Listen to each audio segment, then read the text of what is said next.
ইন্নাল্লাযীনা ক্বালু রাব্বুনা আল্লাহ,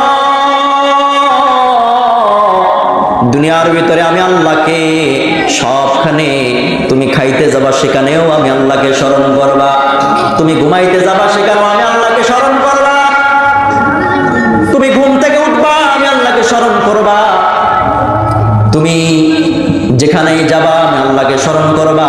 আল্লাহ রাব্বুল আলামিন বলেন আয়াতের ভিতরে, কুল ইন্না সলাতি ওয়া নুসুকি ওয়া মাহইয়ায়া ওয়া মামাতি লিল্লাহি রাব্বিল আলামিন।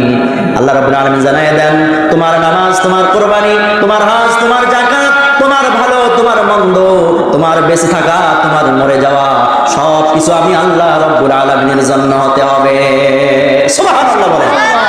তাহলেই তুমি মুমিন হতে পারবা, তাহলেই তোমার জন্য জান্নাত। ইন্নাল্লাযীনা ক্বালু রাব্বুনা আল্লাহ, দুনিয়ার ভিতরে আমি আল্লাহকে সবখানে, তুমি খাইতে যাবা সেখানেও আমি আল্লাহকে স্মরণ করবা, তুমি ঘুমাইতে যাবা সেখানেও আমি আল্লাহকে স্মরণ করবা, তুমি ঘুম থেকে উঠবা আমি আল্লাহকে স্মরণ করবা, তুমি যেখানেই যাবা আমি আল্লাহকে স্মরণ করবা। আল্লাহ রাব্বুল আলামিন বলেন আয়াতের ভিতরে, কুল ইন্না সলাতি ওয়া নুসুকি ওয়া মাহইয়ায়া ওয়া মামাতি লিল্লাহি রাব্বিল আলামিন। আল্লাহ রাব্বুল আলামিন জানায় দেন, তোমার নামাজ, তোমার কুরবানি, তোমার হজ, তোমার যাকাত, তোমার ভালো, তোমার মন্দ, তোমার বেঁচে থাকা, তোমার মরে যাওয়া, সব কিছু আমি আল্লাহ রাব্বুল আলামিনের জন্য হতে হবে। সুবহানাল্লাহ বলেন।